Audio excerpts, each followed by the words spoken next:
చాలామంది దేవుడు ఏదైనా మేలు చేసినప్పుడు, ప్రార్థనకు జవాబు వచ్చినప్పుడు హల్లెలూయా దేవునికి స్తోత్రం అంటారు. అది కృతజ్ఞత. కానీ కష్టంలో ఉన్నప్పుడు, సమస్యలు ఉన్నప్పుడు, దారి కనిపించినప్పుడు స్తుతించటమే ఆయుధం.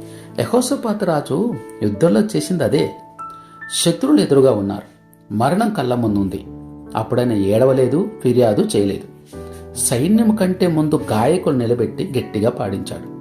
ఎప్పుడైతే వారు స్తుతించడం మొదలుపెట్టారో అప్పుడే శత్రువుల మధ్య కలవరం పుట్టింది.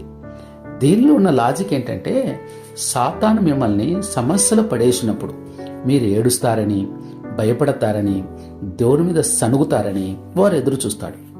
కానీ సరిగ్గా అదే సమయంలో మీరు కన్నీళ్లు తుడుచుకొని చేతులెత్తి యేసయ్యా నువ్వు గొప్పవాడవయ్యా అని స్తుతించడం మొదలు పెడితే సాతానుకు పిచ్చి పడుతుంది. వాడి అంచనాలు తలకింద